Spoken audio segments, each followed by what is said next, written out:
Selamat datang di channel saya. Perkenalkan, nama saya Christina Charlie Dwi Sakti dari SD Negeri Jeda 4, Dinas Pendidikan dan Kebudayaan Kabupaten Sragen. Di sini saya ingin memaparkan aksi nyata topik kedua kurikulum merdeka yang sudah lolos validasi yang sudah mendapatkan sertifikat. Izinkan saya untuk memaparkan aksi nyata topik kedua kurikulum merdeka. Mengapa kurikulum perlu dirubah?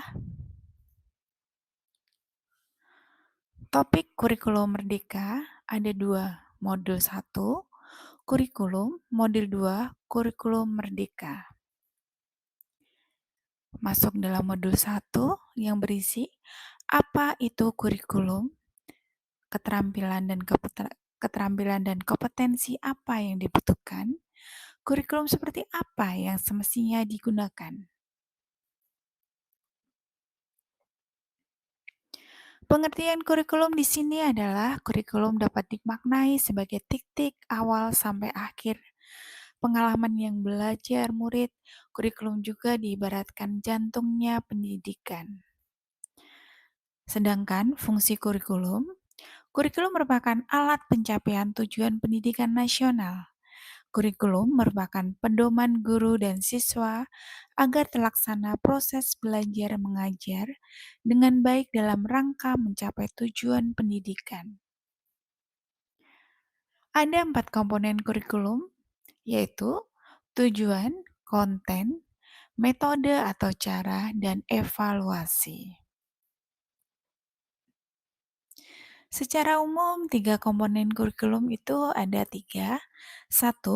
Tujuan pembelajaran atau konten. 2. Panduan pedagogik. Nomor 3. Panduan asesmen.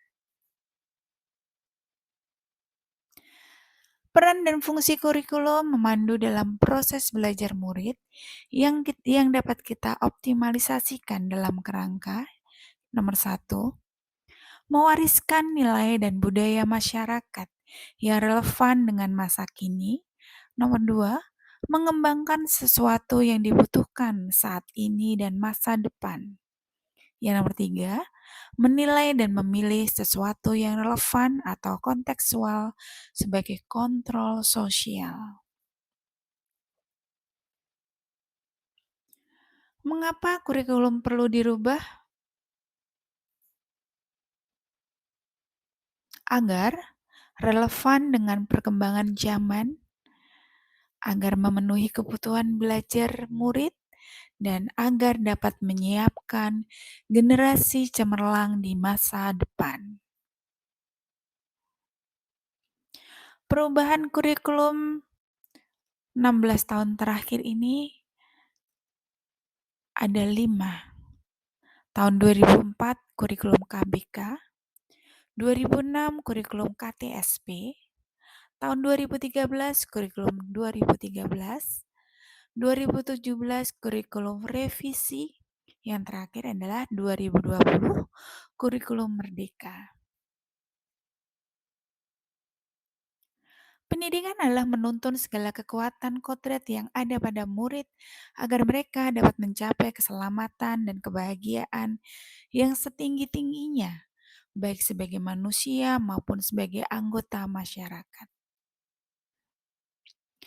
Kurikulum yang baik adalah kurikulum yang sesuai dengan zamannya dan terus dikembangkan atau diadaptasi sesuai dengan konteks dan karakteristik peserta didik, demi membangun kompetensi sesuai dengan kebutuhan mereka kini dan masa depan. Menyeimbangkan aspek akademik dan karakter sehingga mampu mewujudkan lingkungan sekolah yang aman, nyaman, dan menyenangkan. Mengapa kurikulum perlu diadaptasi?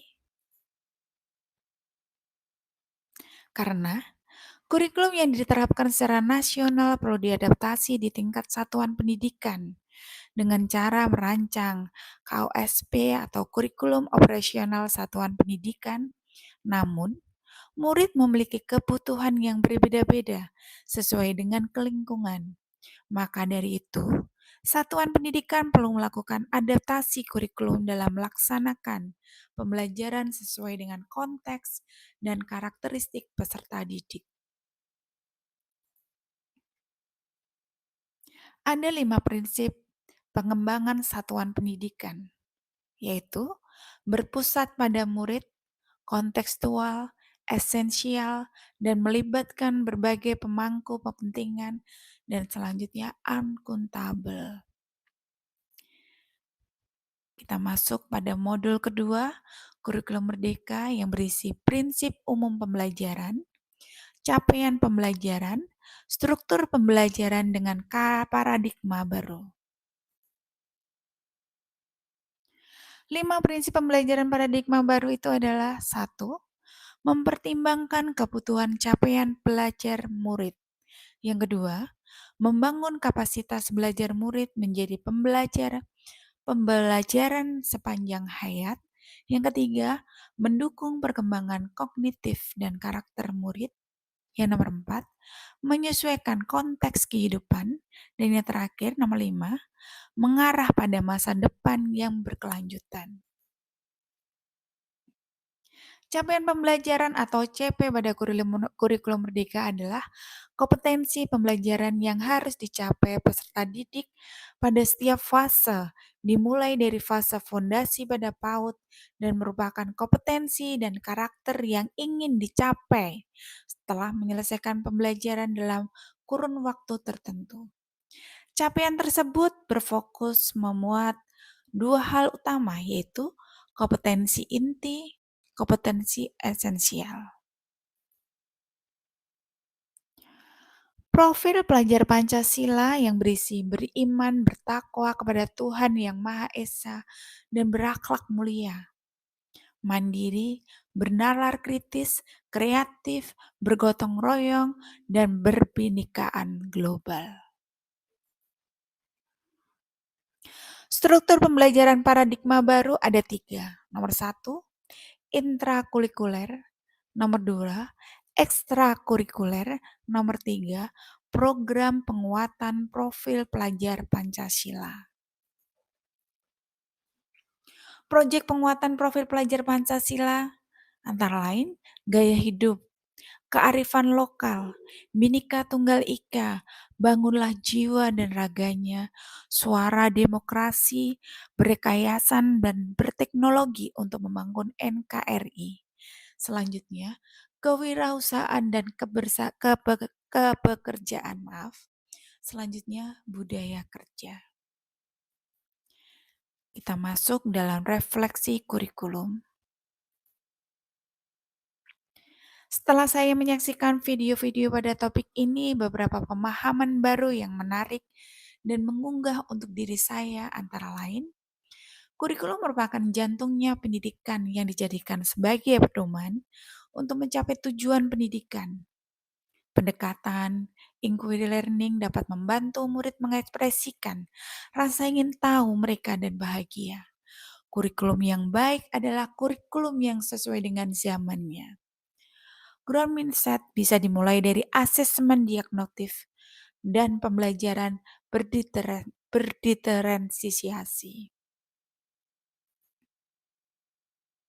Setelah saya menyampaikan video-video pada topik ini, pemahaman dan keterampilan yang ingin saya pelajari lebih dalam di antaranya adalah pada teori Piaget ada 4 tahapan: sensor motor, pro-operasional konkret, operasional formal, perkembangan pada murid sehingga saya sebagai guru bisa mengetahui bagaimana menghadapi murid yang beragam. Profil pelajar Pancasila sebagai gambaran karakteristik pada pelajar yang diharapkan. Selanjutnya, refleksi pertanyaan. Kebingungan apa yang masih saya miliki terkait video-video pada topik ini adalah dalam penyusunan dan struktur pembelajaran belum begitu saya pahami atau belum saya kuasai. Selanjutnya, dari paparan ini saya menyebarkan ke YouTube, begitu juga ke Google Form, Dari situ saya mendapatkan umpan balik dari rekan-rekan saya. Sebagai contoh seperti ini wajib untuk dilampirkan dalam aksi nyata sebagai syarat kita mendapatkan umpan balik dari rekan sejawat. Begitu saja pemaparan dari saya. Maaf kalau ada salah kata. Terima kasih. Salam dan bahagia Bapak Ibu hebat. Terima kasih.